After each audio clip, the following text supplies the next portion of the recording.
Muy buenos días para todos y para todas. En nombre de la iniciativa Ciclos de Actualización para Periodistas CAP, de la Asociación Centro Cívicas, de la Fundación DESC para América Latina, del Instituto Nacional Demócrata para Asuntos Internacionales NDI y de la Oficina Regional para América Central y el Caribe del Alto Comisionado de la ONU para los Derechos Humanos, OACNUR, les doy la más cordial bienvenida al ciclo de actualización para periodistas sobre democracia y autoritarismo en Centroamérica. En este espacio de información estaremos compartiendo durante los próximos meses 25 periodistas de 24 medios de comunicación en Guatemala, El Salvador y Honduras. Esta mañana tengo el honor de presentarles como expositor de la sesión inaugural del CAP al doctor Daniel Sobato, quien abordará el tema América Latina, democracia, escenarios y riesgos políticos. El doctor Sobato tiene una amplia trayectoria profesional de la que solamente voy a compartirle algunos aspectos, dado el tiempo. Daniel Sobato es abogado, politólogo e internacionalista. Tiene un doctorado en Derecho Internacional y otro en Gobierno y Administración Pública. Es miembro del Consejo Asesor del Programa para América Latina del Woodrow Wilson International Center for Scholars de los Estados Unidos de América. Es miembro del Consejo Editorial de la revista Foreign Affairs en español y miembro del Consejo Argentino de Relaciones Internacionales CARI. En 2015 fue consejero del Consejo Asesor Presidencial contra los conflictos de interés, tráfico de influencias y corrupción en Chile, por invitación directa de la entonces presidenta Michelle Bachelet. Se desempeñó también como director regional de IDEA Internacional para América Latina y el Caribe, fue director ejecutivo de CAPEL y director adjunto del Instituto Interamericano de Derechos Humanos. Es analista y conferencista internacional, es colaborador frecuente de diversos periódicos latinoamericanos y del diario El País de España, al igual que de diversos programas de radio y televisión en numerosos países de la región. Ha escrito 40 libros como autor, coautor, editor, coordinador o compilador, y es autor de más de 100 artículos sobre temas de elecciones, democracia y gobernabilidad, así como de otros artículos relacionados con estos temas en América Latina. Doctor Sobato, muy buenos días. Muchas gracias por estar con nosotros en este espacio de Ciclos CAP y le agradecemos que haya aceptado nuestra invitación para participar como expositor de la sesión inaugural del CAP sobre democracia y autoritarismo en Centroamérica. Le dejamos en el uso de la palabra.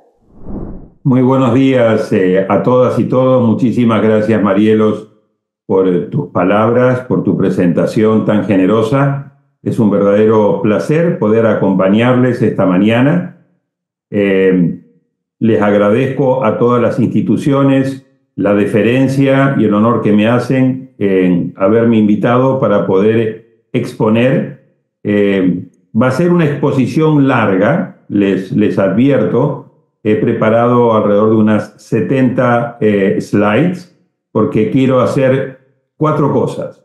Quiero compartir con ustedes cuál es el estado de situación desde mi punto de vista, desde mi perspectiva sobre el estado de la democracia, tanto a nivel global y sobre todo dentro de América Latina y en particular también dentro de Centroamérica. En segundo lugar, abordar el superciclo electoral que está teniendo lugar en la región, particularmente este año.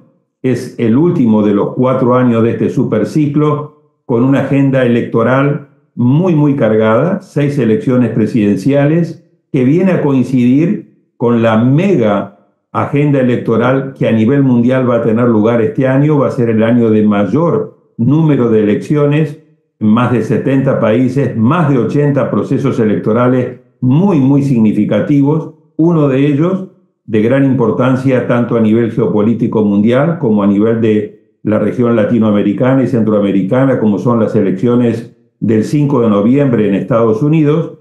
En tercer lugar, presentarle a la luz del informe que publicamos todos los años con el Centro de Estudios Internacionales de la Universidad Católica de Chile, los 10 principales riesgos políticos de la región, y finalmente hacer una serie de propuestas dirigidas a qué debemos hacer para mejorar la integridad electoral y la calidad de la democracia, tanto a nivel de América Latina como a nivel de Centroamérica.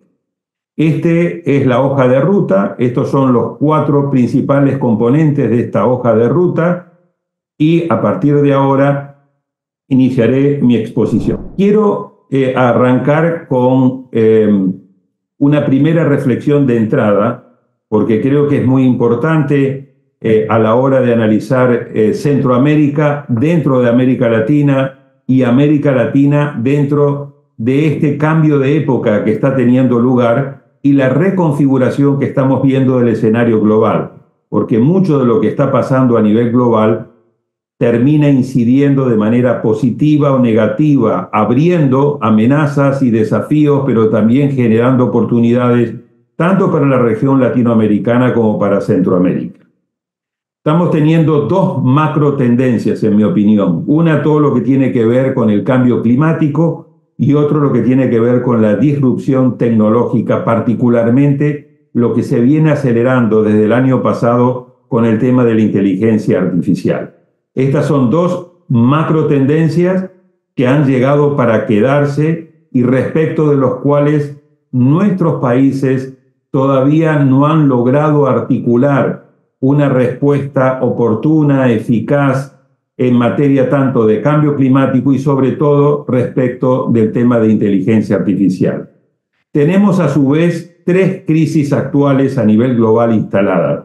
Tenemos el tema de la crisis energética, tenemos el de la seguridad alimentaria y tenemos las perturbaciones que están afectando a las cadenas de suministro y que están reconfigurando la globalización. Esta reconfiguración de la globalización quiere decir de que hemos pasado al tema de privilegiar la eficiencia, es decir, llevar las empresas y las fábricas a aquellos lugares donde era más barato producir para bajar costos, al tema de la seguridad, precisamente después de la pandemia y a la luz del fuerte enfrentamiento que está teniendo Estados Unidos con China, básicamente, no exclusivamente, pero básicamente en el terreno de lo tecnológico. Esto le está generando amenazas y desafíos a la región, pero también le está abriendo muy buenas oportunidades que, si son bien aprovechadas, sobre todo en materia de nearshoring y de friendshoring, pueden realmente generar aspectos muy positivos para la región. Estamos viendo a nivel global una desaceleración económica, la inflación sigue alta, aunque ha venido cayendo, las tasas de interés aún se mantienen altas, tanto por parte del Banco Central Europeo como fundamentalmente por la Federal Reserve en Estados Unidos, precisamente para atacar a la inflación. Tenemos un escenario global basado en una creciente competencia, como les mencionaba, entre Estados Unidos y China, y una fuerte confrontación en el ámbito de Europa entre Rusia por un lado, Europa y Estados Unidos por el otro, fundamentalmente centrado en la guerra en Ucrania. No tengo tiempo para explayarme, pero cómo se han venido sumando nuevos países europeos a la OTAN, cómo ha venido gatillando un aumento muy significativo de los gastos en materia militar dentro de los países europeos, la amenaza del presidente Trump del expresidente Trump de hace unas 2 semanas, diciendo que los países europeos que no pagan su contribución, que en el ámbito de la OTAN, si bien no es obligatorio, está cifrado en alrededor del 2% del Producto Interno Bruto de cada país para aplicarlo al tema militar. La propuesta del presidente Macron de mandar tropas de países europeos al frente en Ucrania, que fue inmediatamente rechazada por el primer ministro alemán. Todo esto está demostrando este nivel de fuerte confrontación geopolítica. La geopolítica ha retornado con fuerza y cómo esto está generando un escenario que podemos caracterizar de policrisis, es decir, de muchas crisis en simultáneo. A esto le tendríamos que agregar la guerra que actualmente está librando Israel frente a Hamas, pero sobre todo cómo está afectando esto a Gaza, cómo se están violando las normas de derecho internacional humanitario y de derecho internacional, como viene denunciando permanentemente el secretario general de Naciones Unidas, Guterres, y un contexto además de policrisis, de permacrisis, es de crisis que aparecen pero no desaparecen rápidamente y se van acumulando. Todo esto ha llevado al secretario Guterres a decir hace apenas 2 semanas que el mundo ha entrado en la etapa o en la época del caos. Esto demuestra esta agenda geopolítica repleta de puntos calientes. Tenemos estos 2 graves conflictos armados, el de Ucrania y el de la guerra en Gaza, pero también tenemos muchos otros en Europa. Tenemos todo el tema caliente de los Hutis, tenemos todo el tema en el norte de Gaza con el Líbano y con Hezbollah, que podría llegar a producir una regionalización del conflicto. Y obviamente tenemos un debilitamiento del multilateralismo y de la gobernanza global. Es decir, vemos cómo de manera casi ya permanente, lo presenciamos fuertemente al inicio de la guerra de Ucrania, pero también lo estamos viendo con Gaza, cómo el Consejo de Seguridad y el sistema colectivo de seguridad está fracasado, está empantanado, está prácticamente anulado con los vetos en algunos casos de Rusia como miembro del Consejo Permanente, en otros casos como el de Estados Unidos, con lo cual está generando esta situación de crisis acelerada en el terreno global. Y todo esto trae lo que veníamos hablando, una profunda reconfiguración geopolítica, por un lado, y por el otro lado, geoeconómica, con fuerte énfasis en el tema de la reconfiguración de la globalización. A ello le tenemos que sumar, y aquí vamos entrando en terreno, el tema actual de recesión democrática que estamos viendo a nivel global. A continuación le voy a dar algunos datos, y del ascenso del autoritarismo en un año, como decía, el año de mayor actividad electoral en el mundo y en la historia, con prácticamente 4.4 billones de gente viviendo en estos más de 70 países que están yendo a las elecciones, y con un aproximado de unos 2.2 billones de personas en condiciones de salir a votar en esas elecciones. Digo 4.4 millones porque es la población total, digo 2.2 millones de esos 4.4 porque serían las personas que ya están en condiciones de poder ejercer su derecho político del voto. Pasemos ahora entonces al estado global de la democracia. Y aquí tenemos un índice que acaba de ser publicado recientemente, el 15 de febrero, que es el Democracy Index, que publica la unidad de inteligencia del semanario británico The Economist. Lo hace anualmente desde el año 2006, cubre 167 países y territorios, y como ustedes pueden ver, desde el año 2006, cuando comenzó el índice a ser elaborado, al año 2023. El índice es del 2024, pero con datos obviamente del 2023. Y ustedes pueden ver prácticamente como si fuera una pista de esquí este descenso pronunciado de cómo ha venido cayendo el tema de la democracia a nivel global. Después lo vamos a desagregar a nivel regional latinoamericano. Quiero hacer una nota de pie de página diciendo que obviamente estos índices hay que tomarlos con mucha prudencia. Este índice también comparte, junto con otros índices, el asesoramiento en materia de calidad de la democracia y las tendencias. Está el del proyecto DIDEM, que es un proyecto en Suecia, de la Universidad de Gotemburgo. Está Freedom House, que también les voy a traer datos, y está el índice que elabora IDEA Internacional, una institución para la cual yo trabajé prácticamente casi 30 años y de la cual me acabo de retirar el 31 de diciembre del año pasado, que también elabora el Global State of Democracy. Hay diferencias entre los índices, pero la tendencia general está marcada. La democracia está atravesando claramente, a partir del año 2015-2016, un periodo de franco deterioro en materia de pérdida frente a una irrupción creciente del autoritarismo. La segunda nota de pie de página es que estos índices obviamente no hay que tomarlos al pie de la letra, hay que tenerlos como una referencia muy útil, muy valiosa, pero obviamente están cargados de un cierto nivel de subjetivismo, que son las evaluaciones que los expertos de los diferentes índices hacen respecto de las situaciones de los países. ¿Qué nos dice el índice de democracia del 20 presentado en el 15 de febrero de este año sobre datos del 2023? Bueno, que en materia, ellos clasifican a la democracia en 4 categorías. Tienen una democracia liberal, o lo que podríamos llamar, ellos llaman un full democracy, o sea, una democracia completa. Después tienen una segunda categoría que es una democracia defectuosa. Después tienen una tercera categoría que son regímenes híbridos. Los regímenes híbridos son aquellos regímenes que ya no son democracia, han perdido la calidad de democracia, pero todavía no son regímenes autoritarios completos, plenos. Y luego tenemos regímenes autoritarios como cuarta y última categoría. En número de países, en porcentaje de países y en porcentaje de población mundial.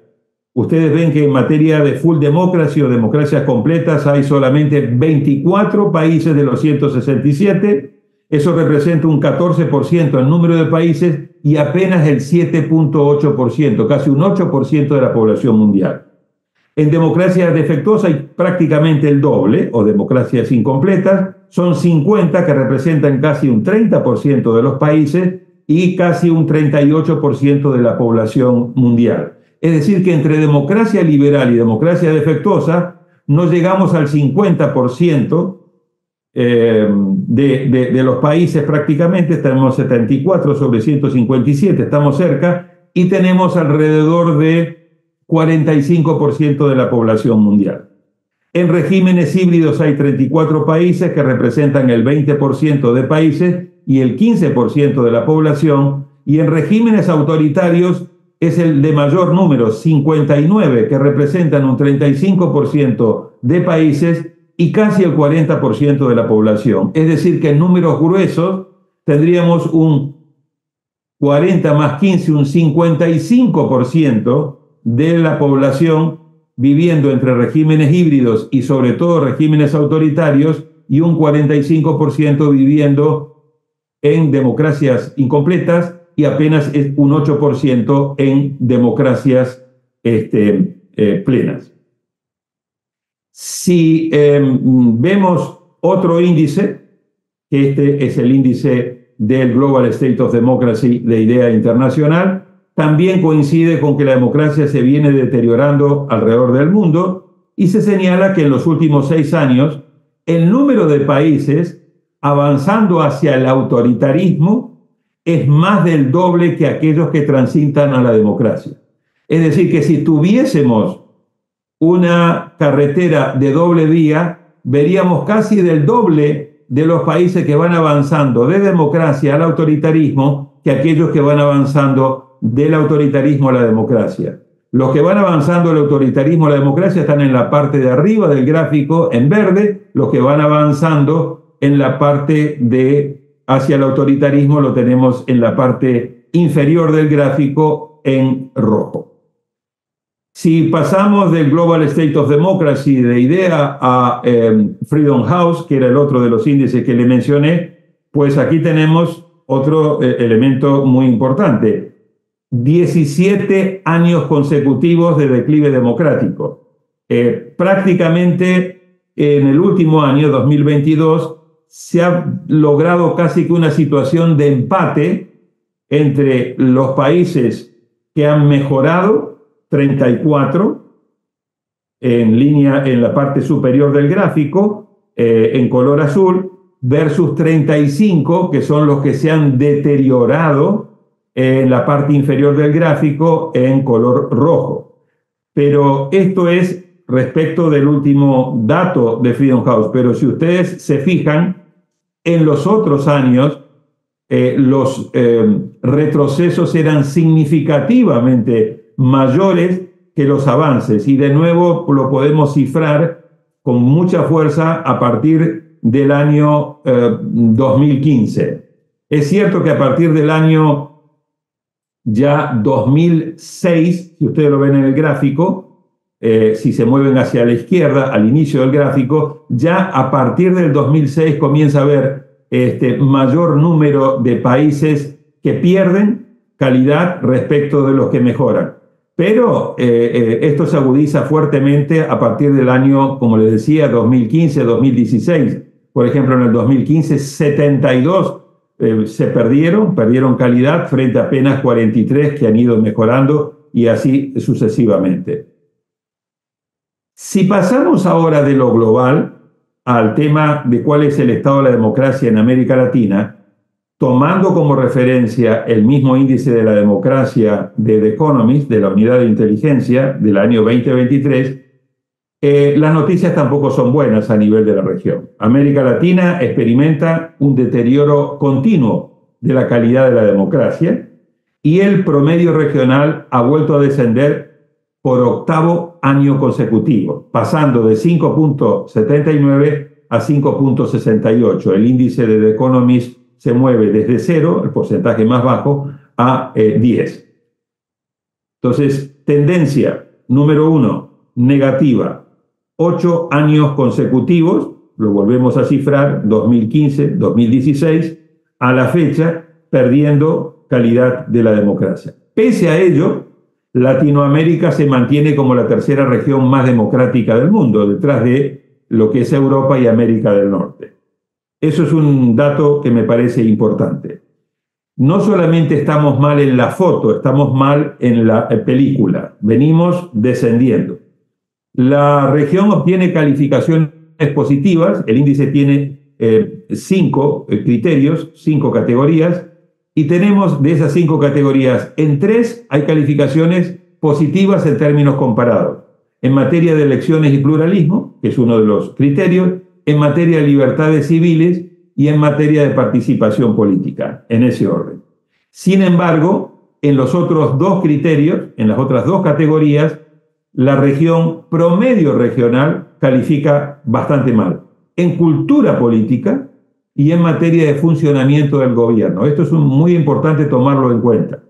Cultura política porque estamos viendo, como luego vamos a analizar, de que hay un número creciente de ciudadanos que está dispuesto a sacrificar libertades, derechos humanos, apoyo a la democracia si le dan resultados.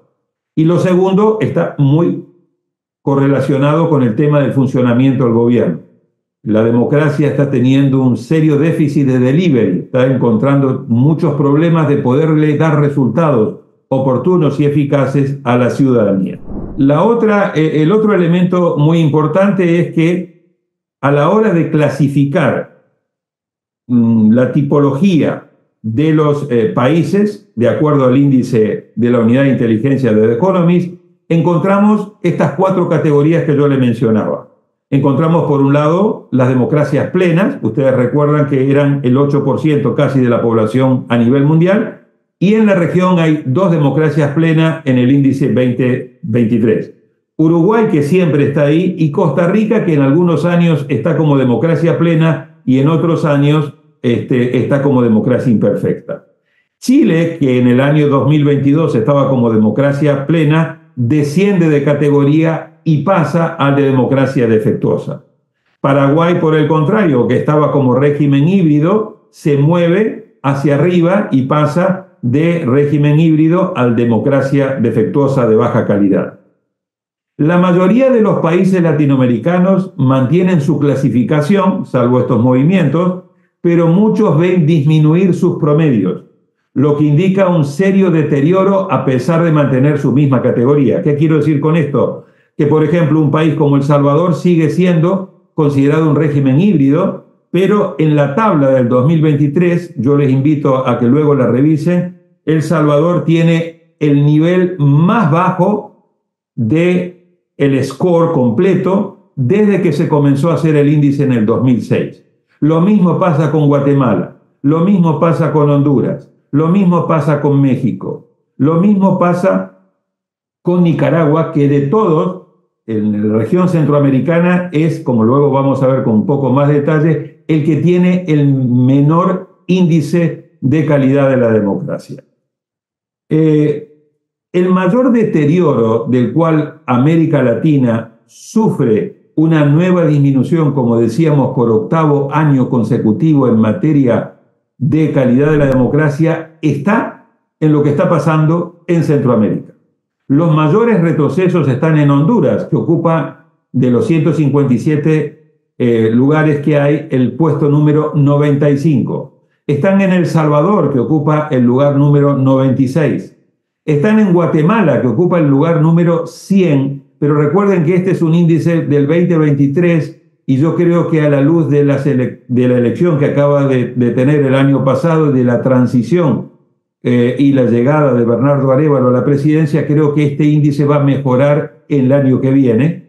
Y está Nicaragua, que ocupa el puesto 142 de los 157, y esto demuestra realmente el bajísimo nivel de calidad de la democracia en la región y cómo la dictadura en Nicaragua afecta tanto a nivel de Centroamérica como a nivel de América Latina.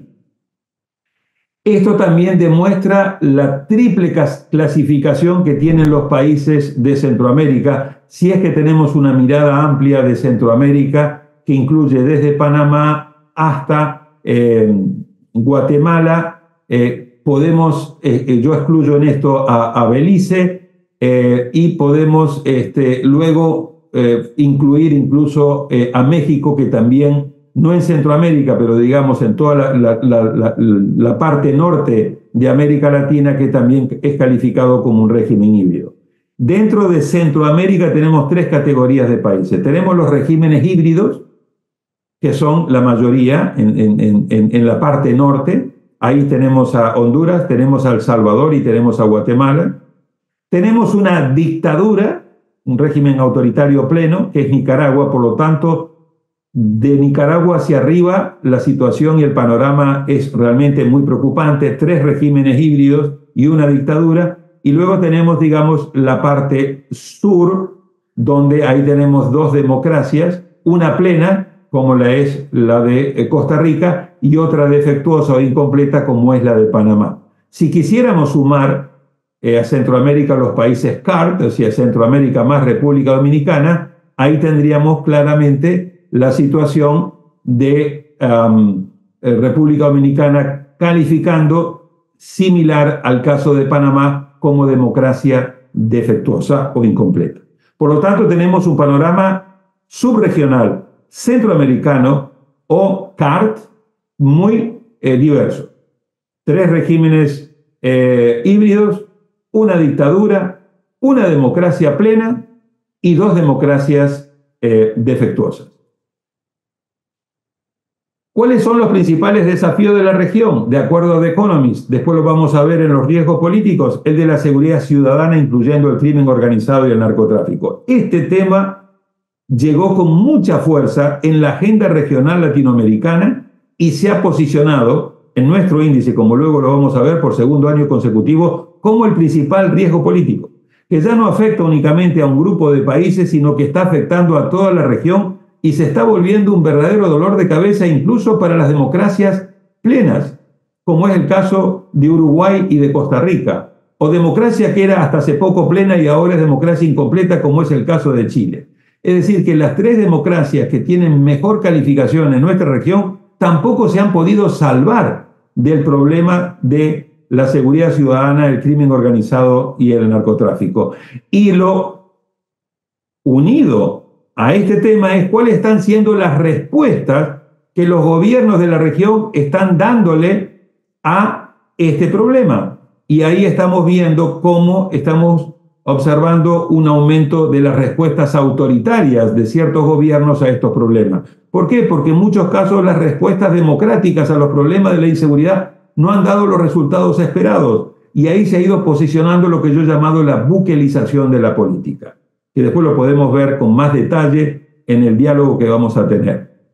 Es decir, esta respuesta que de momento es efectiva porque ha reducido el número de asesinatos y ha generado un mayor nivel de seguridad, quizá no en los niveles de las cifras que en mi opinión termina manipulando el régimen, en mi opinión ya autoritario de Bukele, pero sí que ha generado esta situación de lo que yo llamo una bukelización de la política, donde es una política transaccional en el cual el gobierno le promete a la ciudadanía darle cierta seguridad a cambio de que haya un régimen de estado de excepción por 2 años consecutivos, renovado mensualmente, a cambio de violaciones flagrantes de derechos humanos, de detenciones arbitrarias, de una persecución a la libertad de expresión, a periodistas y medios, a la concentración del poder, todo en manos del Ejecutivo, a una reelección claramente inconstitucional, etcétera, etcétera, y un debilitamiento claramente del Estado de Derecho y un desmantelamiento de la democracia con apoyo popular.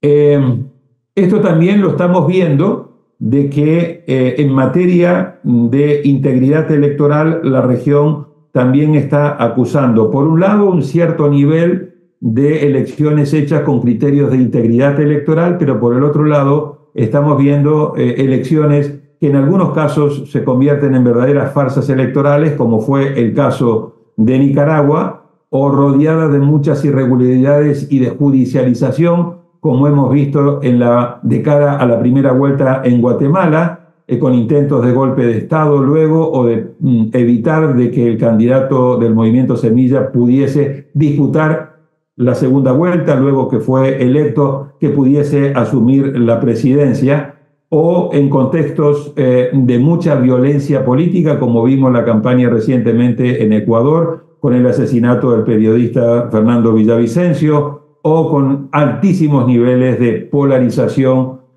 como hemos visto en el caso de Argentina.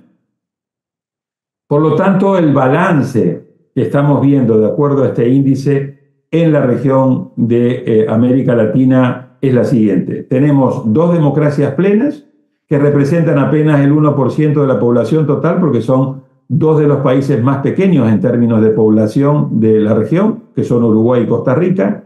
Tenemos 7 países clasificados como democracias defectuosas.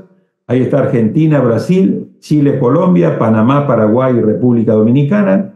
Tenemos un igual número, es decir, 7 que son regímenes híbridos, de norte a sur, México, los 3, Guatemala, El Salvador y Honduras que le había mencionado, y luego Ecuador, Perú y Bolivia, y 4 países que califican como regímenes autoritarios plenos. Cuba, el caso de Venezuela, el caso de Nicaragua y el caso de Haití, este último muy cercano ya a convertirse en un estado fallido. Por lo tanto, encontramos en América Latina estas distorsiones muy fuertes y este alto grado de heterogeneidad que podemos poner en un extremo de mayor calidad de la democracia al de Uruguay, que es siempre el número 1 de momento en América Latina y ocupa la posición 14 a nivel mundial, mientras que Nicaragua ocupa el último lugar en la región, tanto de América Latina como en Centroamérica, ocupando ese puesto muy, muy lejano, incluso por debajo de Cuba y de la misma Venezuela. Si pasamos del índice de The Economist, y vuelvo a decir con nota de pie de página, tomándolo con pinzas, no a pie juntilla, pero sí creo que da una buena calificación, más allá de que en algunos casos uno pueda llegar a tener algún comentario en particular. Por ejemplo, yo ya creo que El Salvador dejó de ser un régimen híbrido y ya es un régimen autoritario. Otros consideran de que no, de que se mantiene como régimen híbrido, y así sucesivamente. Pero en general creo que da una buena tendencia. Cuando cruzamos el índice de The Economist con los datos de materia de cultura política del Latinobarómetro 2023, hay 2 grandes encuestas regionales. Uno es el Latinobarómetro, otro es la POP. Yo voy a usar acá el Latinobarómetro por una cuestión de limitación de tiempo, pero invito a que vean tanto el Latinobarómetro como la POP, porque si bien tienen tendencias bastante similares, también hay diferencias respecto a las cifras que cada uno de estos 2 grandes encuestas regionales y estudios regionales tienen en materia de cultura política. En materia de apoyo a la democracia, todas son malas noticias. Y perdón que empecemos muy temprano en la mañana dando tantas malas noticias, pero me limito a los datos. El apoyo a la democracia está en línea azul, en la primera línea es la de arriba, y el apoyo a la democracia se mantiene en 48%. Cayó un punto respecto del año 2020, esto es 2023, y está muy por debajo de los niveles que llegó a tener en el 97-98, cuando tocó 65% en ambos casos. O sea, hemos tenido una pérdida importante, promedio regional. La línea en rojo, que es la segunda, esa va mostrando un aumento muy preocupante, y eso es con me da lo mismo. Esa es la indiferencia. La verdad, me da lo mismo un régimen autoritario, un régimen democrático. Pasamos de 16 a 28. Es decir, que si perdimos 17 puntos en materia de apoyo a la democracia, ha subido 12 puntos, me da lo mismo. Está en 28%. La tercera línea, que también va en aumento, es la de color verde. Esa es un gobierno autoritario. Y esa ha pasado del 95, que estaba en 17, y ha regresado al 17. Pero en algunos casos había estado incluso en el 2017 en 12%. Es decir, cae el apoyo a la democracia, aumenta de manera importante la indiferencia, me da lo mismo, y aumenta el tema de el apoyo a ya claramente gobierno autoritario. Todo esto agravado por dos variables. Uno, que si el apoyo a la democracia viene cayendo, la insatisfacción con la democracia se mantiene muy elevada. Ustedes la ven ahí en el 69-70% aproximadamente, y en 5 países supera el 80% de insatisfacción. Y ahí sí tenemos un problema central, porque esto nos va a llevar a esta situación de desencanto democrático, de desafección democrática, porque la democracia no me está dando resultados.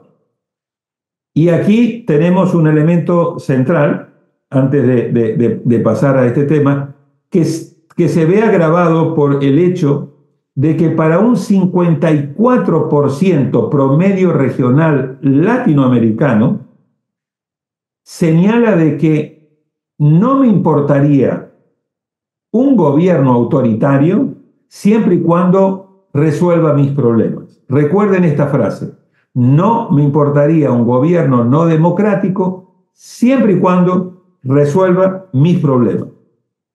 54% a nivel promedio regional. Pero ahora permítanme darles las cifras de cómo está el tema de apoyo a la democracia y cómo está el tema no me importaría un gobierno autoritario si me resuelve los problemas en el caso de Centroamérica. Empezando por el apoyo a la democracia. Dijimos que el promedio regional es de 48%. En Costa Rica es del 56%. Pero en todos los demás casos, en todos los demás países, está por debajo del 50%. Es 48% en el caso de República Dominicana. Es 46% en el caso de Panamá y Salvador. Es de 32% apenas en el caso de Honduras, y es apenas un 29% en el caso de los guatemaltecos. Y en el caso específico de no me importaría un gobierno no democrático llegue al poder si resuelve mis problemas, dijimos que el promedio regional es de 54%. Veamos ahora qué pasa en los países de Centroamérica. 70% en Honduras dice no me importaría. 66% en Guatemala, y en El Salvador y en República Dominicana 63%, 53% en Panamá y 43% en Costa Rica. Estos datos realmente son de una enorme preocupación, porque aquí está, en mi opinión, el virus autoritario del cual los candidatos que yo llamo papa, es decir, candidatos que son personalistas, con discurso antipolítica y antisistema, con políticas populistas y propuestas populistas, y con rasgos autoritarios, le están abriendo la puerta a estos liderazgos, este nivel de cultura política muy contaminado por la incapacidad de la democracia para satisfacer a sus ciudadanos y para resolverle los problemas a la gente, creando las condiciones de, ok, yo la verdad estoy dispuesto a sacrificar parte de mis derechos, parte de mis libertades, siempre y cuando un gobierno venga y me resuelva los problemas. En materia de otros indicadores, no tengo el tiempo para ir profundizando, pero en materia de otros indicadores las noticias también son negativas. Vemos el Estado de Derecho frágil y en retroceso en la mayoría de los países. De nuevo, América Latina, así como en la parte económica presenta heterogeneidad, en materia de democracia presenta heterogeneidad, también es una región que presenta heterogeneidad y diversidad en materia de la fortaleza del Estado de Derecho. Pero en general la situación es un Estado de Derecho frágil y la tendencia es el retroceso. Tenemos un estancamiento a nivel latinoamericano en la lucha contra la corrupción. Estamos ahí en las Américas con un 43/100. Recuerden ustedes que en el índice de transparencia, en el índice de percepción de la corrupción de Transparencia Internacional, mientras más alto es el puntaje, menos corrupto es el país. Mientras más bajo es el puntaje, más corrupto es el país.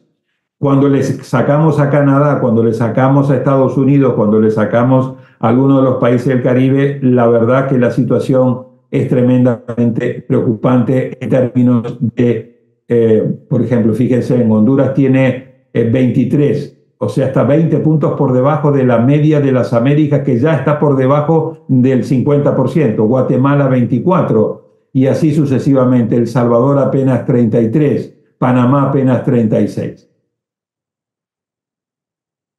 Esto viene acompañado con el tema del fuerte aumento de la violencia, es decir, el crimen organizado amenaza al Estado de Derecho y la democracia, se ha convertido en el riesgo político número uno con el tema de la inseguridad, con el tema del narcotráfico, y está afectando a toda la región y está disparando, está convirtiendo a América Latina en una de las regiones más violentas del mundo, dependiendo las cifras que uno pueda encontrar en diferentes índices, pero grosso modo, en muchos casos se habla de que la región con alrededor de un 8 o un 9% de la población del mundo estaría acumulando entre un 33 a un 35% de los homicidios.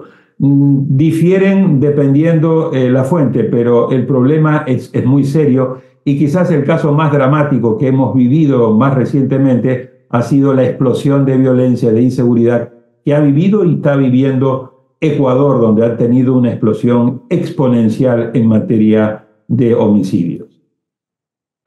Esto agravado por el tema del creciente acoso y amenaza a la prensa, ¿no? Todos los índices están mostrando que en América Latina es una de las regiones donde la libertad de expresión está pasando por muy malos momentos, y a su vez con altísimos niveles de homicidio de periodistas. Casi la mitad, un 45% de estos homicidios de periodistas que tienen lugar en la región ocurren en México. O sea, el porcentaje es realmente muy preocupante. También esto está pegándole muy duro al índice de libertad de prensa, el índice de Chapultepec sobre libertad de expresión y prensa que elabora la CIP.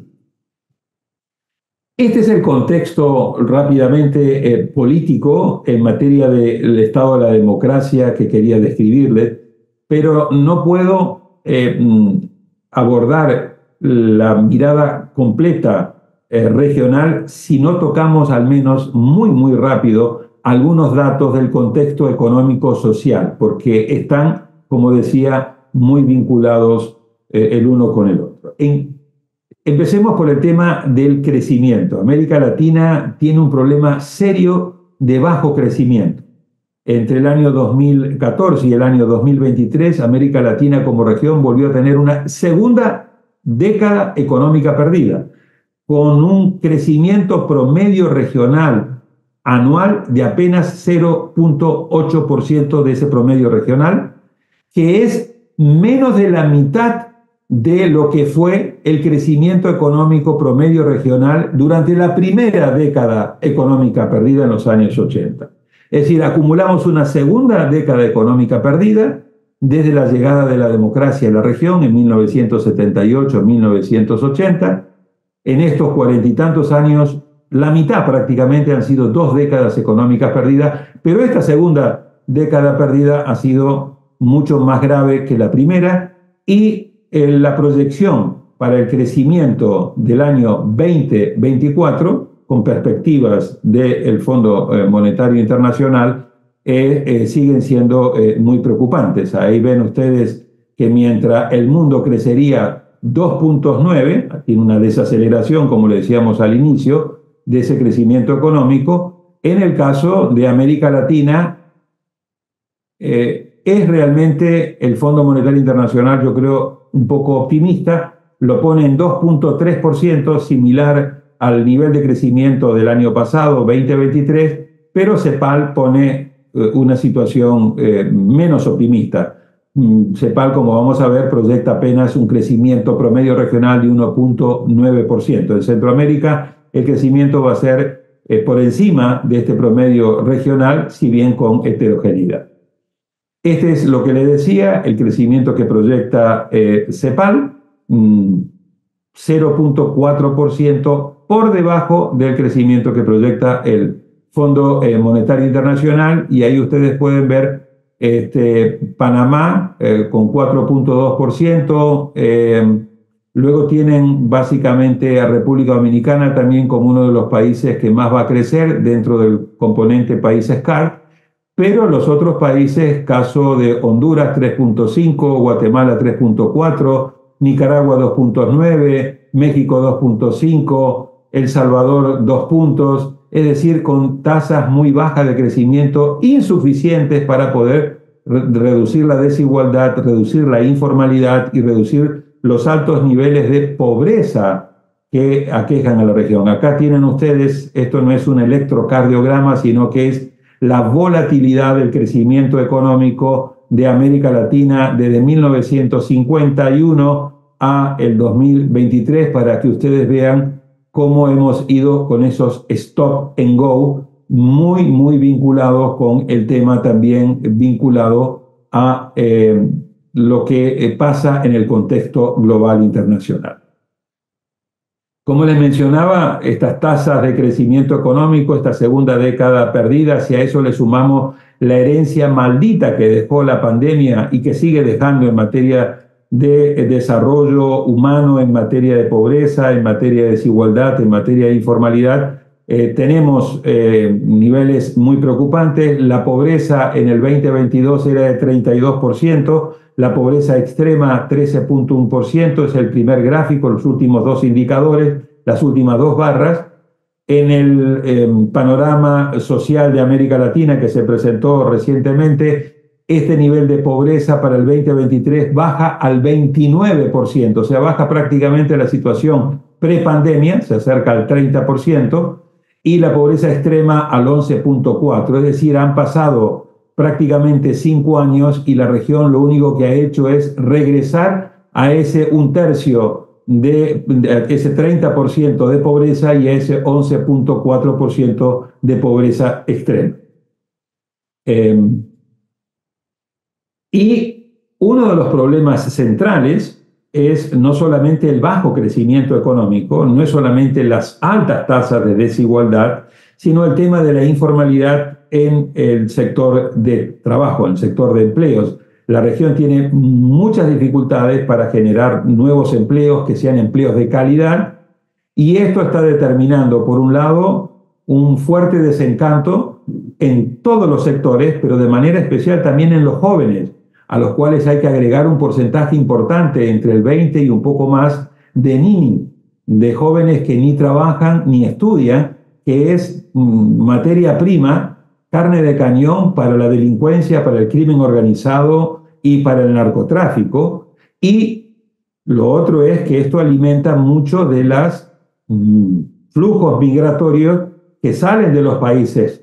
Es cierto por la situación de deterioro de la democracia, es cierto también por el tema de los altos niveles de inseguridad, pero también por la falta de oportunidades y en busca de nuevos empleos, ¿no? Como les decía, este es el capítulo de malas noticias, pero la región está enfrentando hoy una ventana de oportunidad única que viene como consecuencia de lo que hablamos al puro inicio de esta conversación, que es la influencia y el impacto fuerte de la geopolítica que está reorganizando a la globalización, y en ese fuerte enfrentamiento que está teniendo Estados Unidos con China, sacando empresas norteamericanas, también algunas europeas, de China para llevarlas en algunos casos a otros países de Asia. India se está beneficiando, Vietnam del Sur, Corea del Sur, etc. Pero algunas están viniendo a América Latina, entre ellos particularmente países como México se están beneficiando fuertemente. Por primera vez hace 2 o 3 semanas salió el indicador de que por primera vez en los últimos 20 años México le vendió más a Estados Unidos que lo que China le vende ahora a Estados Unidos, precisamente por este tema y que tiene que ver con el nearshoring. El nearshoring implica que los países también se tienen que poner las pilas para poder estar preparados para poderse beneficiar de esta situación. Y el otro elemento que está más concentrado, sobre todo en América del Sur, es la capacidad que tiene América Latina en materia de reserva de minerales críticos, particularmente todo lo que tiene con el cobalto, lo que tiene con el cobre, sobre todo lo que tiene con el litio para la producción de baterías para los autos eléctricos, etc. Ahí hay un elemento muy importante, y a esto le tenemos que agregar otros factores muy significativos y positivos que la región tiene si se pone las pilas para aprovechar esta ventana de oportunidad. Tenemos alimentos en una situación donde hay inseguridad alimentaria. Tenemos todo el tema de energías limpias, tenemos hidrógeno verde, etc. Es decir, si la región logra articular un buen margen de integración y de coordinación de manera pragmática e inteligente, la verdad es que puede aprovechar todas estas ventajas y oportunidades que tiene, incluso en materia de energía, para poder ofrecerle al mundo resultados. Por eso es que estamos viendo un coqueteo, un creciente interés, tanto de parte de Estados Unidos como de parte de Europa, para de una manera u otra contrarrestar la presencia fuerte que China ha venido teniendo en estos 20 últimos años, donde Estados Unidos tuvo, con la guerra en Medio Oriente y la guerra contra el terrorismo, una distracción estratégica, descuidó bastante a la región, y por el otro lado Europa. Así que vuelvo a lo mismo, tenemos desafíos y amenazas muy importantes, un contexto político, económico muy problemático, con un déficit en materia de desarrollo humano, con serios problemas, pero al mismo tiempo lo que estamos viendo es que también se nos abren oportunidades, pero las oportunidades hay que aprovecharlas. Si las oportunidades no se aprovechan, tarde o temprano esto se puede volver a reconfigurar. Conclusión del contexto regional. Tenemos entonces, por un lado, sociedades fatigadas y sociedades que están muy molestas frente a la falta de resultados, desencantadas, y que están de una manera u otra generando las dos consecuencias. Calles calientes, hemos visto un ciclo sucesivo de protestas sociales que empezó en el año 2019, segundo semestre, y que continúa a la fecha. La última muy importante que hemos tenido acá en la región de Centroamérica fue en Panamá, con todo el tema ambiental minero de la mina First Quantum, una mina a cielo abierto de cobre, que generó una crisis política mayúscula y que está jugando un papel muy importante de cara a las elecciones de este 5 de mayo. Y tenemos urnas irritadas, es decir, esta ciudadanía que está fatigada, que está molesta, está, por un lado, en algunos países yendo a las calles y por el otro lado votando, como vamos a ver, en la mayoría de los casos con un voto de castigo a los oficialismos, independientemente del signo político que estos tengan. Por el otro lado, estamos viendo que hay una brecha creciente entre la magnitud y los problemas y la complejidad que deben ser resueltos en las sociedades complejas del siglo XXI, con una muy menguada capacidad de los gobiernos y de los estados para dar, como decía, respuestas oportunas y eficaces a esos problemas, y esto está colocando a la gobernanza y a la gobernabilidad y a las crisis de gobernabilidad en el centro de la agenda regional.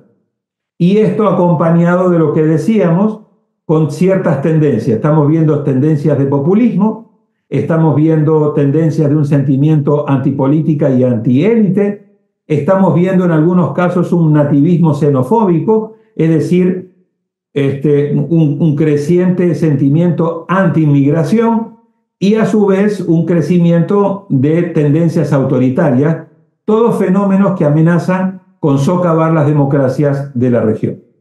Con esto voy cerrando el capítulo que les mencioné sobre democracia y voy entrando muy rápidamente al tema del superciclo electoral 2021-2024. El superciclo electoral quiere decir que en 4 años, arrancando en el 2021, cerrando en el 2024, todos los países de América Latina, salvo uno, Bolivia, cuyas elecciones fueron en el 2019, se anularon y se repitieron en el 2020, han tenido o van a tener elecciones presidenciales. Me voy a concentrar acá en las elecciones presidenciales y legislativas. 5 de ellas tuvieron lugar en el 2021. Arrancó Ecuador, siguió Perú, tuvimos la farsa electoral en Nicaragua, siguió Chile y siguió Honduras. Luego tuvimos las presidenciales y legislativas en Costa Rica, en Colombia y en Brasil, en el 2022. Luego en el 2023 tuvimos las presidenciales y legislativas en Paraguay, en Guatemala, en Argentina y Ecuador, que no tenía que tener elecciones porque las había tenido en el 2021 y tiene un periodo presidencial de 4, tuvo que ir a elecciones por el tema de la utilización de la muerte cruzada, que se llama en Ecuador, que ejerció el presidente de aquel momento, Guillermo Lasso, cuando frente al riesgo de ser destituido por juicio político, utiliza el mecanismo de muerte cruzada, que quiere decir que el presidente disuelve el Congreso, pero también se disuelve él y hay que llamar elecciones anticipadas. Y en el 2024 vamos a tener 6 elecciones presidenciales. Una de ellas que ya tuvo lugar, que es en El Salvador. Vamos a tener 2 en mayo, el 5 de mayo en Panamá y el 19 de mayo en República Dominicana. Vamos a tener las de México en junio, luego las de Uruguay en octubre, quizás con una segunda vuelta en noviembre, y las de Venezuela, que sigue habiendo un gran signo de pregunta. Signo de pregunta, no solamente cuándo van a tener lugar, porque no hay fecha fijada, y signo de pregunta en qué condiciones van a tener lugar estas elecciones, porque de momento la principal candidata opositora está inhabilitada para poder participar y esto está rompiendo los acuerdos de Barbados y además el régimen autoritario de Maduro está cargando fuertemente y aumentando su represión. Acaba de detener, imputándole a Rocío San Miguel, una activista de derechos humanos, diciendo que estaba conspirando para asesinar a Maduro con un grupo de otras personas, y acaba de expulsar a todos los funcionarios de la Oficina del Alto Comisionado de Naciones Unidas en materia de derechos humanos. Así que la situación en Venezuela continúa bajo un gran signo de pregunta. Este es el calendario electoral completo, además de estas elecciones presidenciales y legislativas. En Venezuela serían únicamente elecciones presidenciales en principio. También hay algunas elecciones importantes municipales, como van a ser, como ya acaban de ser las de República Dominicana, de previo a las elecciones presidenciales y legislativas, como van a ser las elecciones en El Salvador, como van a ser las elecciones municipales en Chile y sobre todo como van a ser las elecciones también en el caso de Brasil, donde vamos a ver cuál es el capital político que mantiene el presidente Lula a casi 1 año y medio largo de haber asumido el poder, y cuál es el capital político que mantiene la derecha que acaba de hacer el pasado fin de semana, entre ellos con Bolsonaro, una masiva manifestación para volver a mostrar músculo de que la derecha está viva y fuerte. Y también tuvimos las elecciones municipales en el caso de Costa Rica. En este contexto de un super ciclo electoral, de un verdadero maratón electoral, aquí con datos de la POP, que era la otra encuesta que yo les mencionaba, vemos de que solamente una minoría confía en las elecciones. Es decir, estamos alrededor más o menos de un 30 y tantos %, con una heterogeneidad de nuevo muy, muy marcada. De nuevo, Uruguay allá arriba con un 67% y al final tenemos a Perú con un 22% y a Colombia con un 21%. ¿Cuáles son las tendencias de este super ciclo electoral? No voy a irlas profundizando, pero se las quiero mencionar para que después, si ustedes tienen interés, las podamos profundizar en el diálogo. Primera y más importante, el voto castigo a los oficialismos. Es decir, esta ciudadanía molesta, enojada, desencantada, le está pegando duro en estas urnas irritadas que yo llamo a los oficialismos. La tendencia desde el año 2019 hasta fines del 2023 es que en todas las elecciones el oficialismo perdió. Vuelvo a mencionar, elecciones presidenciales. Salvo en dos casos, en la farsa electoral de Nicaragua, porque no podía perder porque puso preso a toda la oposición o la obligó a salirse del país, y el caso de Paraguay, donde volvió a ganar el Partido Colorado en la elección del 2023, pero Paraguay es un caso bastante atípico, porque de los últimos 76 años, en 71 de esos 76 siempre ganó el Partido Colorado. Esta tendencia de fuerte voto castigo al oficialismo se comienza a desacelerar en el 2024. Bukele fue reelecto de manera inconstitucional, pero fue reelecto.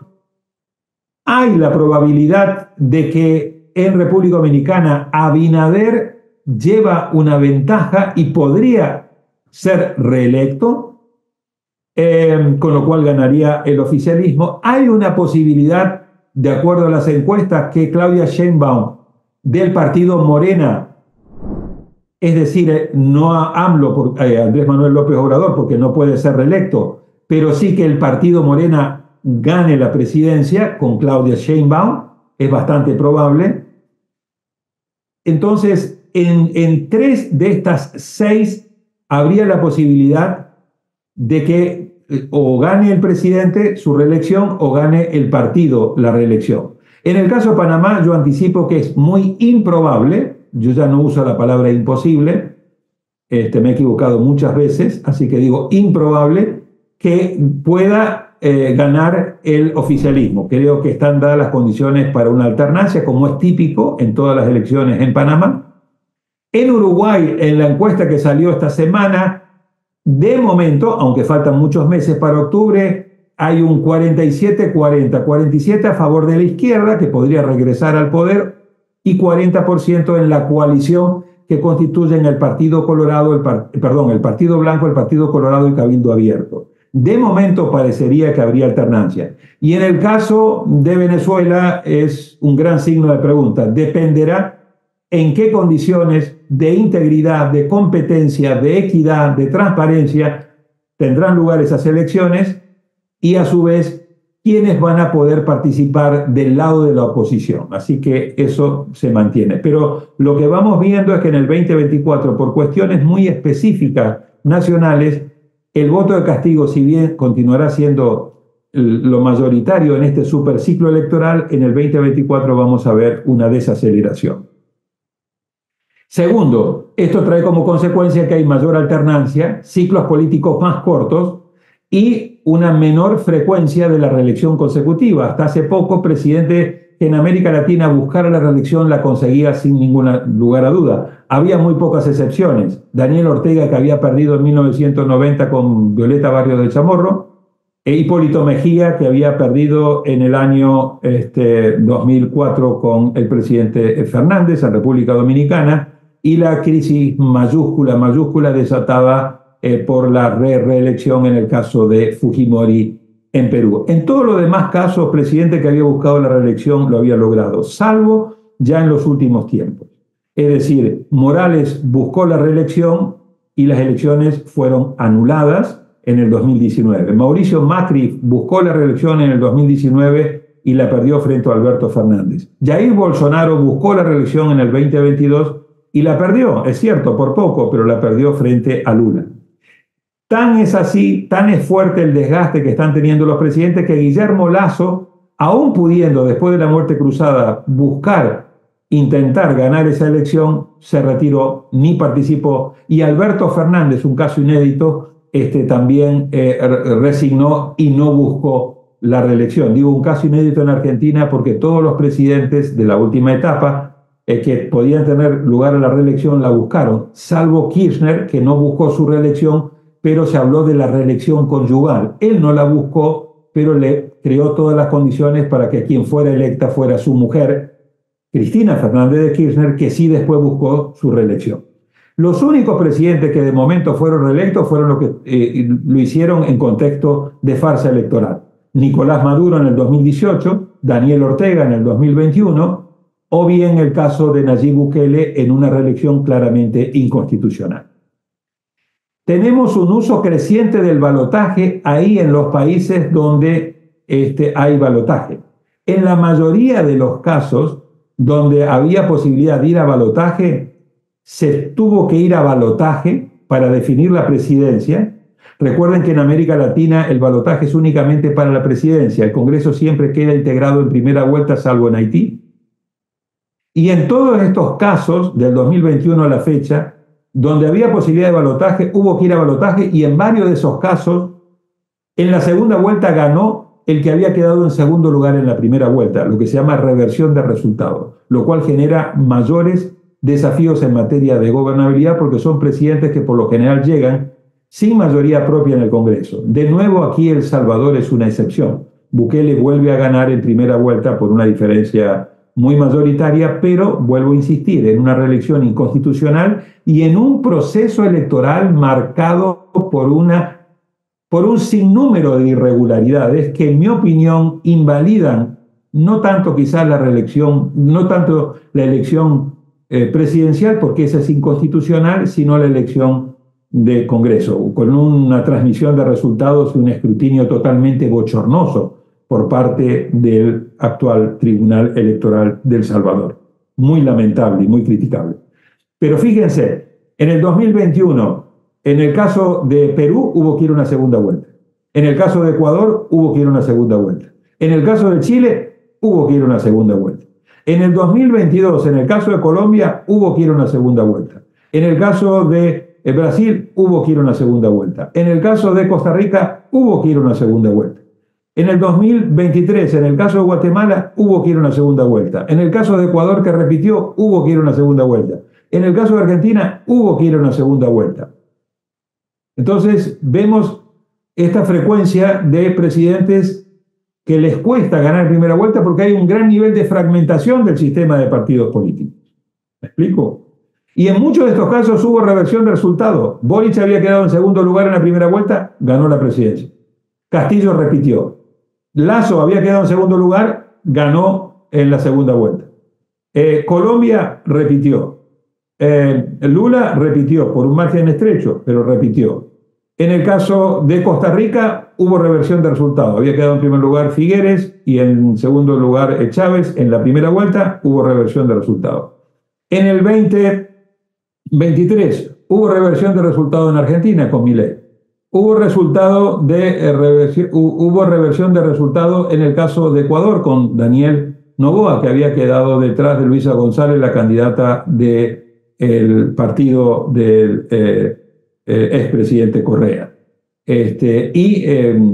Finalmente hubo también, como es un clásico, que siempre que participa Sandra Torres gana en la primera vuelta y después pierde en la segunda vuelta con el triunfo contundente de Bernardo Arevalo. Así que este es un elemento que hay que tomar en cuenta porque esto se vincula con la cuarta tendencia, un altísimo nivel de fragmentación del sistema de partidos políticos que lleva a gobiernos divididos. ¿Qué quiere decir esto? Presidentes que están en minoría frente a los congresos y esto le está costando muchísimo gobernar. Le está costando mucho poder pasar sus agendas de reforma y eso los desgasta muy rápidamente, ¿no? Aquí nuevamente el caso de El Salvador es la excepción porque de acuerdo a los datos, vuelvo a decir, de un proceso muy contaminado y muy irregular como ha sido el de El Salvador, Nuevas Ideas, el partido del presidente Nayib Bukele, se queda con 54 de las 60 curules. Otra irregularidad, haber reducido el número de curules de la Asamblea Legislativa en un periodo inferior al año. La otra tendencia que vemos muy fuerte es el crecimiento de la contaminación informativa en las campañas, todas las campañas de desinformación, de fake news, los nuevos y crecientes desafíos que esto representa para los organismos electorales, el papel creciente de las redes sociales, pero cada vez más ahora con el papel de la inteligencia artificial. Va a ser un año muy importante para ver el impacto que la inteligencia artificial va a tener en terreno positivo, pero también en terreno negativo en todas estas elecciones que a nivel del mundo y en América Latina van a tener lugar. Ya estamos viendo varias de ellas, sobre todo en materia de deepfake y de otras graves irregularidades. Todo esto está acompañado de la sexta tendencia, que es el aumento de la polarización tóxica y cómo esto está generando situaciones de muchas campañas realmente llevadas a los extremos, con campañas sucias, con campañas negativas, y a su vez todos los temas que esto después genera, discursos de miedo, de odio, de frustración, muy aupados, como vuelvo a decir, por el mal uso de las redes sociales. Las redes sociales tienen un aspecto también positivo, si son bien utilizadas, contribuyen y aportan aspectos positivos en materia electoral y en materia democrática, pero el mal uso de las mismas realmente es uno de los vehículos para el aumento de esta polarización tóxica y particularmente, vuelvo a decir, tenemos que ponerle foco al tema de inteligencia artificial. La séptima tendencia es el mayor riesgo de erupción de candidatos papa que les mencionaba, es decir, candidatos personalistas con discurso antipolítica y antiélite, populistas y con riesgo de ser o volverse autoritarios. Los candidatos papas son como los mamíferos, es decir, en los mamíferos uno tiene desde un elefante a un ratón, es decir, hay una gran diversidad y en materia también, no todos los candidatos papa son iguales, no todos los candidatos papa tienen el mismo éxito, no todos los candidatos papa tienen el mismo igual estilo, pero sí hay rasgos muy comunes.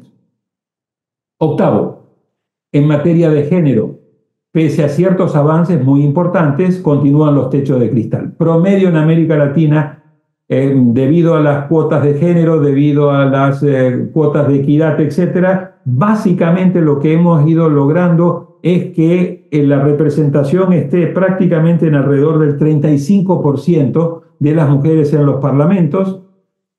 Varias mujeres trataron de llegar a la presidencia en este superciclo. Una llegó, Xiomara Castro, otra llegó, Dina Boluarte en Perú, a través de lo que fue la destitución del presidente Castillo en Perú.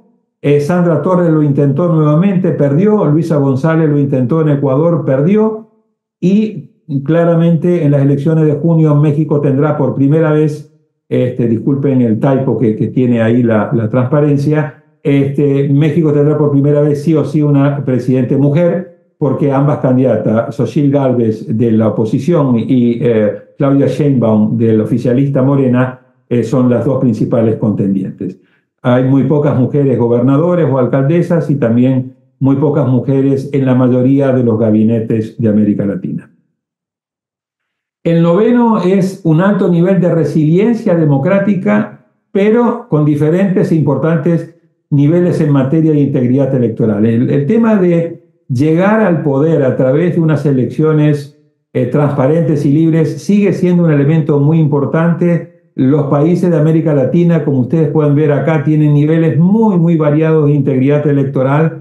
De nuevo arriba está Uruguay, está Chile, está Panamá, está Costa Rica y en el sótano los de siempre. Nicaragua, Venezuela, en el medio hay una buena combinación de países, pero lo que estamos viendo de manera preocupante es el ataque despiadado, en algunos casos totalmente injustificado, al trabajo de los organismos electorales para precisamente minar la credibilidad de los procesos electorales como la única vía legítima de acceso al poder. Hay que trabajar mucho en este tema, fortaleciendo la integridad de los procesos electorales, apoyando a los organismos electorales y blindando a aquellos organismos electorales que hacen bien su trabajo, pero también criticando a aquellos organismos electorales que han sido cooptados por el poder de turno. Me refiero, en el caso de Nicaragua, es un mero agente de la dictadura nicaragüense. El caso del Tribunal Electoral de Guatemala, que empezó, en mi opinión, muy flojo, judicializando mucho la campaña electoral, excluyendo a 3 candidatos, y que después fue mejorando sustancialmente en la segunda parte del proceso electoral.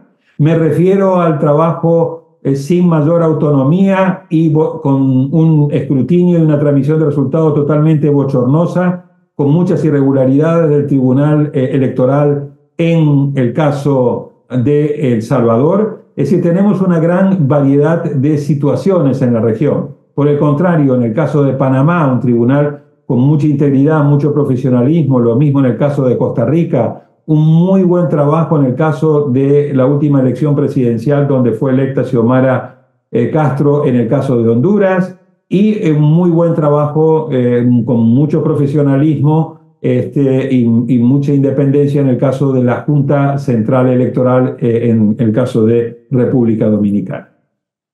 Vemos un descenso en la participación electoral, promedio regional, ha ido cayendo desde la participación que teníamos alrededor del 78% promedio regional para las presidenciales en la primera etapa de la transición a la democracia de la tercera ola, pasando en la época de la década de los 90 descendió al 74%, luego en el 2000 al 73% y más recientemente ha caído promedio regional por debajo del 68%.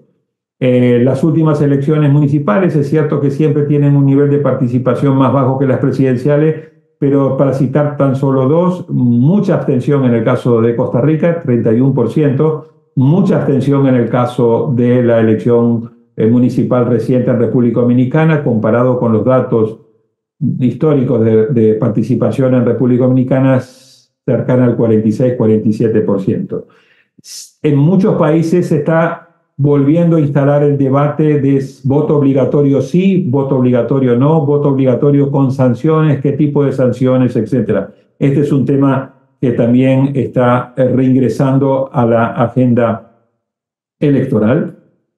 Y en resumen, lo que podemos decir es, estas tendencias que estamos viendo determinaron de que hacia fines del año 2022 y principio del año 2023, 6 de las 6 principales economías estuviesen en manos de gobiernos de izquierda o de centro-izquierda. Después de 6 bajaron a 5 porque la destitución de Castillo puso a Dina Boluarte, y la verdad que Dina Boluarte está llevando a cabo un gobierno que no puede ser considerado como un gobierno ni de izquierda ni de centro-izquierda.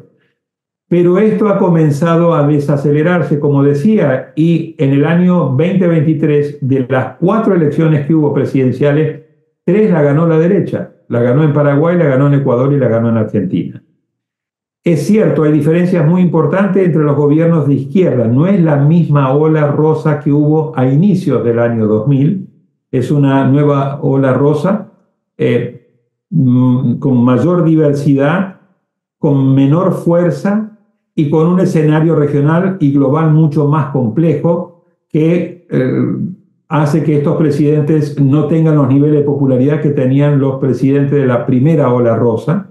Y ahora estamos teniendo una nueva, como decía, ola de centro-derecha, derecha y en algunos casos de ultraderecha, con los temas culturales, como el tema religioso, como el tema de género, como el tema de valores conservadores, que se mezclan en algunos casos con gobiernos de ultraderecha, pero en algunos casos con gobiernos de izquierda. Por ejemplo, Castillo era progresista desde el punto de vista político, ideológico, pero era muy conservador desde el punto de vista de sus valores.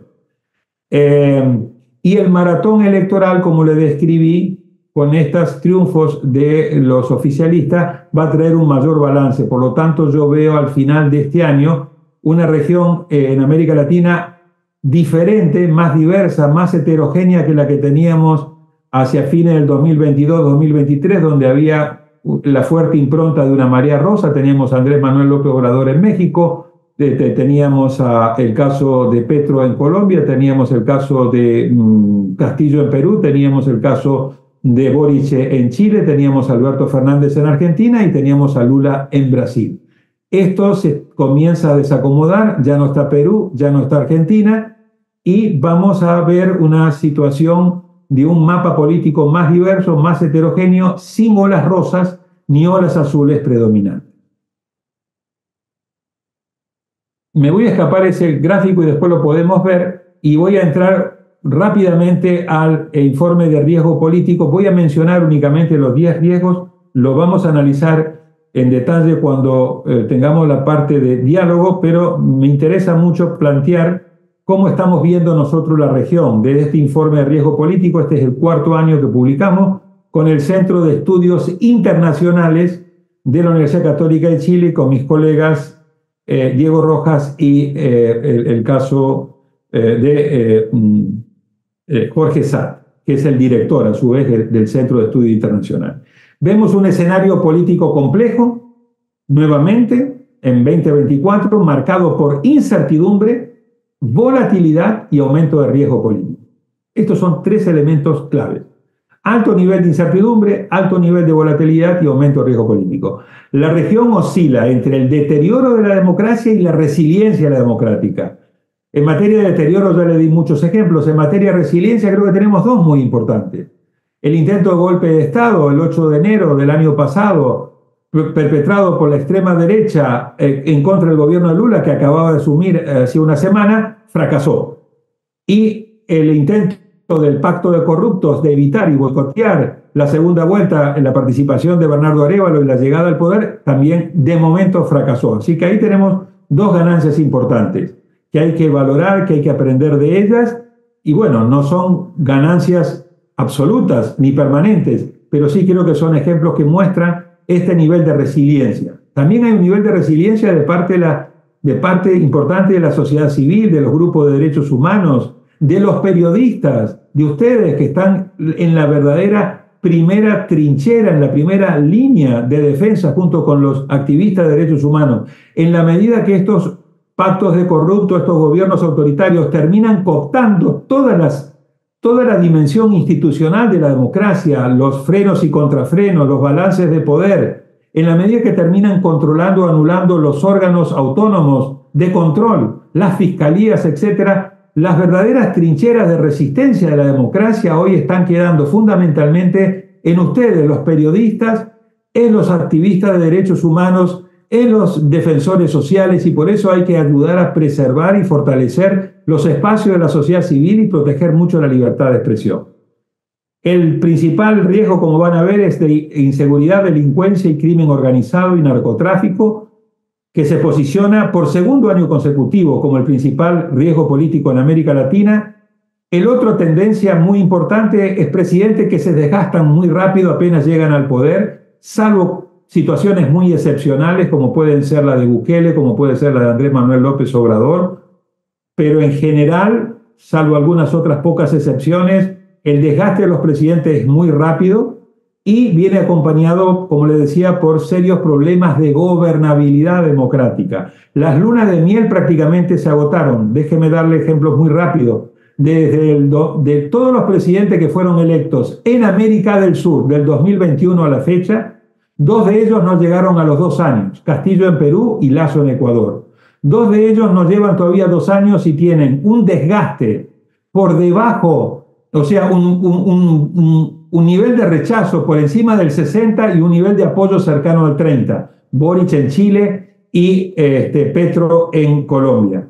Solamente Lula, que lleva 1 año y meses, está navegando de momento bien, con un buen nivel de popularidad, no similar al que tuvo en primera y segunda presidencia, pero bien, y obviamente el caso muy especial de Paraguay, por las circunstancias muy especiales. Volvió a ganar el Partido Colorado y tiene mayoría en ambas cámaras. Y finalmente una región diversa, como le decía, sin marea rosa ni ola azul. ¿Cuáles son estos 10 riesgos? El primero es el del crimen organizado. Como decía, aparece en el 2024 por segundo año consecutivo como el principal riesgo. El segundo es la lucha contra la corrupción, que como dijimos está estancada o en algunos casos muestra retrocesos muy importantes, no solamente en el caso de Brecht, sino que lo que vimos con la CICIG en Guatemala, lo que vimos con el intento frustrado en Honduras en su momento, lo que vimos en el intento frustrado también en El Salvador, son todos ejemplos que demuestran los retrocesos muy importantes que hemos tenido y estamos teniendo en la lucha contra la corrupción. Tercero, la mitad de los latinoamericanos, como dijimos, son indiferentes al régimen político mientras le resuelve los problemas. Ahí tenemos un problema de desafección democrática, de avance del populismo y autoritarismo. El cuarto, lo que le mencionaba recientemente, el fin de la luna de miel, particularmente una gobernabilidad bajo presión, rápida pérdida de apoyo de los mandatarios. El quinto, el tema migratorio, es un tema muy preocupante, con el aumento de flujos migratorios como respuesta a todos estos problemas. Un problema de flujo migratorio que no solamente va hacia el norte, sino que también se redistribuye, como en el caso venezolano, dentro de los países de la región. El sexto, la desconfianza en la clase política, el malestar económico y los gobiernos con falta de dar resultados, puede volver a ser una radicalización de las protestas sociales, como hemos visto recientemente en Panamá. El séptimo es el tema de la inestabilidad internacional, que tiene amenazas para la región, pero que también genera aspectos muy positivos para la región, como vimos con el tema del nearshoring, del friendshoring y de las otras ventanas de oportunidad que se le abren. El octavo, un deterioro del clima de negocios, precisamente por todas estas circunstancias, pero al mismo tiempo una situación mixta, porque al mismo tiempo que se está deteriorando el clima de negocios, se está generando una muy buena oportunidad en materia de todas las ventajas que le podrían venir a la región en materia de la exportación de sus productos con valor agregado, en materia de la extracción de sus minerales estratégicos, en materia de las energías limpias y, vuelvo a reiterar, de nearshoring y friendshoring.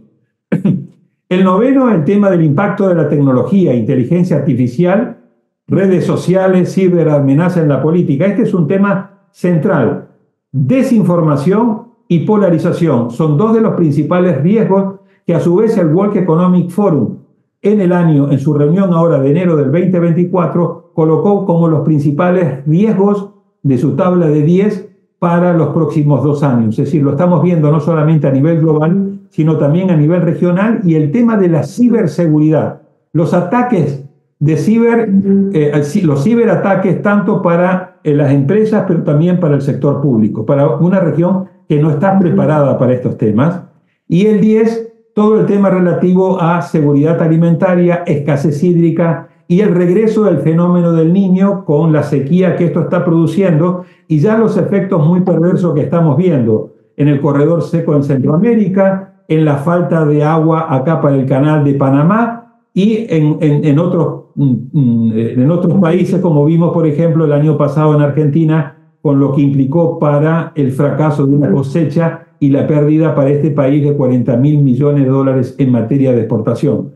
Este tema del cambio climático, como le decía al principio, es, junto con el de inteligencia artificial, dos de los principales desafíos que tanto a nivel global como a nivel regional latinoamericano llegaron para quedarse, y las democracias del siglo XXI, que están acumulando todos los problemas que no han resuelto del siglo XX, ahí sigue la pobreza, la corrupción, la desigualdad, la informalidad, la inseguridad, ahora también tienen que incorporar en su agenda del siglo XXI estos temas del siglo XXI con riesgo político para cambio climático e inteligencia artificial. Llego a la agenda para mejorar la integridad electoral y calidad de la democracia. Este es un tema que me gustaría conversar con más detalle con ustedes, sobre todo el qué hacer, pero quiero pasar a los 10 puntos que yo creo, y con esto cierro, los 10 puntos que me parece que debe tener la agenda de reformas para Centroamérica para poder enfrentar de manera exitosa y oportuna estos problemas. El primero es cómo internacionalizar la crisis de Centroamérica, o sea, cómo ponerla en el radar. Segundo, cómo afinamos el diagnóstico y las propuestas de acción para atender las especificidades que tienen los países. Es Es decir, cómo combinamos una mirada regional pero con especificidades propias. Como vimos, hay una gran diversidad de situaciones y cualquier agenda de reformas para Centroamérica tiene que ser sensible a eso. Tercero, cómo ponemos en marcha una reforma integral de la democracia, incluido el tema de blindar la integridad de las elecciones. El cuarto y fundamental, el verdadero talón de Aquiles, es cómo fortalecemos el Estado de Derecho y los órganos autónomos de control. El quinto es la protección de derechos humanos y sobre todo la libertad de expresión. Asegurar y mantener abiertos los espacios de la sociedad civil. El sexto, la renegociación del contrato social y del pacto social. El séptimo tiene que ver con mejorar la gobernanza efectiva y democrática e incrementar las capacidades del Estado, incluida el tema de la fiscalidad. La región ha fracasado permanentemente en reformas fiscales para poder implementar políticas públicas y servicios públicos de calidad en materia de educación, en materia de salud y en materia de seguridad ciudadana. ¿Cómo reenfocamos en el octavo las políticas de seguridad para que demos respuestas democráticas a los problemas de la seguridad, no respuestas antidemocráticas? El tema de drogas y migraciones, que son dos agendas importantes en la relación con Estados Unidos. El noveno, un proceso de renovación de élites, no solamente de las políticas, sino también de las sociales y empresariales, que sea a favor de la democracia, y cómo generamos espacios de formación y de diálogo y de concertación. Y finalmente, cómo fomentamos la resiliencia democrática, partiendo del principio de que no hay democracia sin verdaderos demócratas. Cierro acá, les pido disculpas por la extensión y quedo abierto al diálogo, y si necesitamos un poquito más de tiempo, con el mayor gusto de quedar disponible con ustedes para este diálogo. Muchísimas gracias. Muchas gracias al doctor Daniel Sobato por esta interesantísima y tan profunda exposición sobre la situación de América Latina y de nuestra región centroamericana. Y muchas gracias a ustedes, colegas, por su interés en este espacio de formación. Nos vemos en la segunda sesión del ciclo CAP.